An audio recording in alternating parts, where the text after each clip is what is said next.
refreshing stories. This is a romantic tale that happened on an otherwise average, normal day. I mean, a tale about how that was destroyed. My name is Hiroshi. I'm just a regular salaryman. I'm always caught in between my bosses and our clients, and always getting yelled at from both directions. But even then, I believe in myself, and I stay fighting every day. There she is again, staring at me as usual. I wonder if I did something she didn't like. At one of our clients' offices, there was a woman who would always stare at me when I would come for a business meeting. Her name was Miss Miki.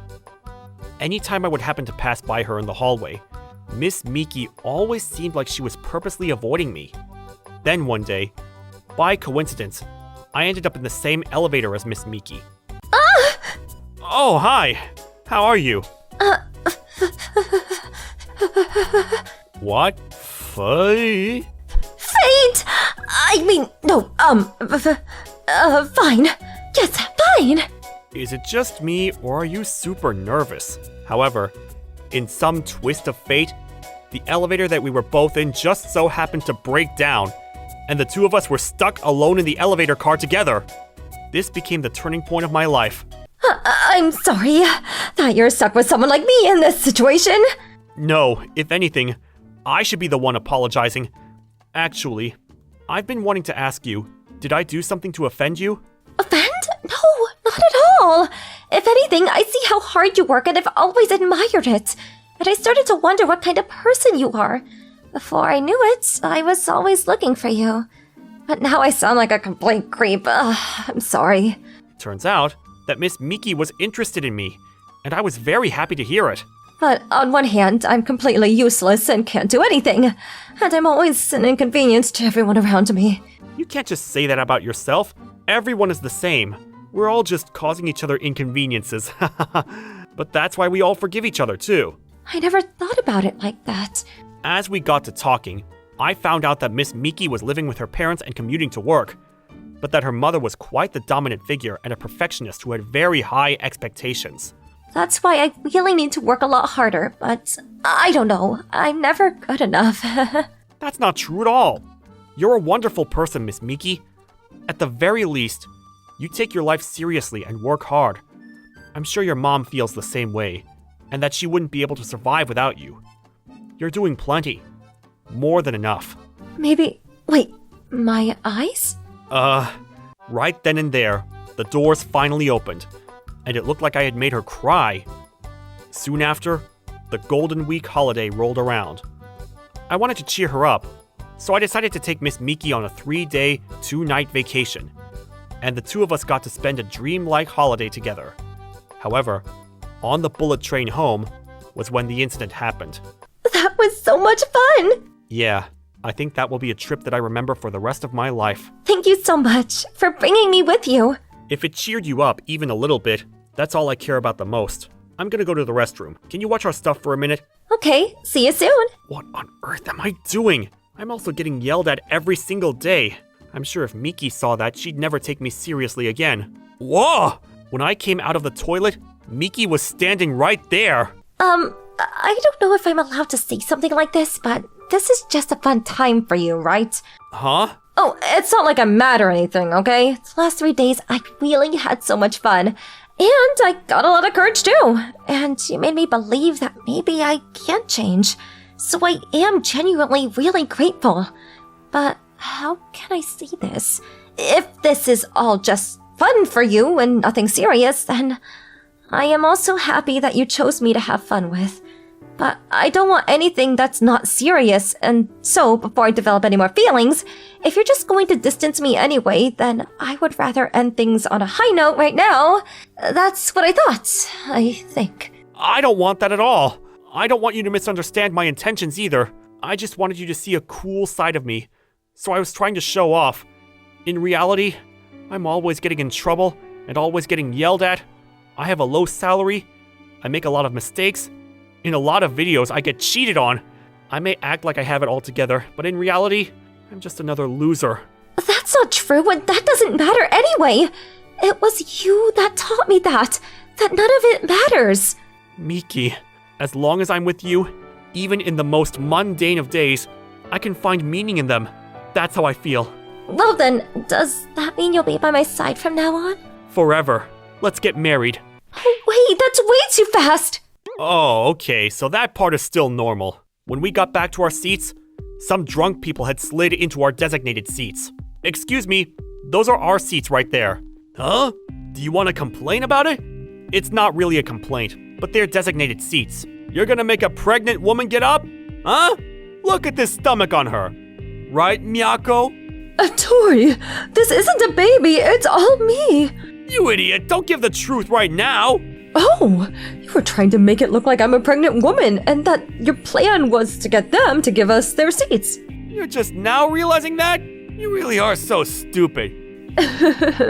Anyway, that's that, so get lost somewhere. Shoo, shoo. Sorry, I don't really understand what you're saying. Why are you sitting in those seats? Because nowhere else is open, obviously. That's what the unreserved seats in the back are for. Oh, are you the seat police around here? You wanna go? Huh? You know, I once got in a fight against 10 people, and I sent them all straight to the hospital. Another time, I took down a gangster and tied him up to my bicycle, dragged him into the fields, and left him there. You hear me? Tori, you're so hot. Well, that's a unique standard of hot. If you don't want the same fate, then you better hurry up and disappear. This is useless. They won't listen. Hey, let's just go to the unreserved seats. Are you sure?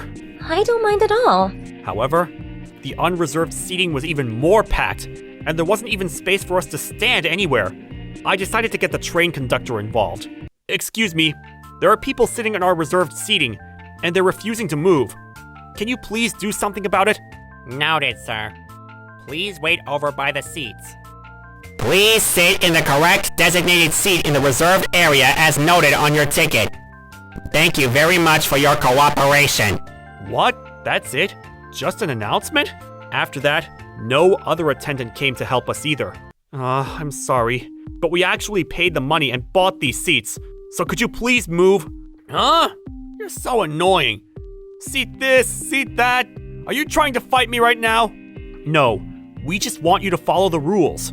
Hiroshi, let's just leave it. I can just stand the whole way. Yeah, that's it. You should just give up and back down. That's a lot more manly. You stole our seats. Who are you to tell us what to do? Miki, I'm about to have a very important conversation with these people. In the meantime, would you mind just waiting for a little bit in the next car? What? Okay, but don't do anything stupid, okay? I had had enough, so I had Miki go take refuge, and decided to give them a taste of logic and reason. You two have clearly not bought reserved seating tickets. Instead, you're sitting in my seat that I purchased. At the very least, I don't mind standing, but instead, I'll be collecting the payment for those seats. Shut up already! You really pissed me off now. In this case, I'll make sure you won't even be able to stand up if you wanted to. I'd like to see you try. Oh? Are you sure? Do you know what you're doing? Making me of all people angry? Do you have any idea who you're messing with? Don't you know? I'm part of a gang. What? You heard that? It's a gang called the Hokuriku Jindo Gang. And guess what? I'm the chief. You realize you're trying to get into a fight with the leader of a gang? Do you know what that means? It turns out that the drunk guy was actually the chief of a gang. For a brief moment, I thought about getting down on my knees to apologize and run away. However, at that exact moment, the large group of scary-looking men who were sitting around us suddenly stood up and butted into our conversation. Pardon me. If you don't mind, can you tell us once again who you are? Huh?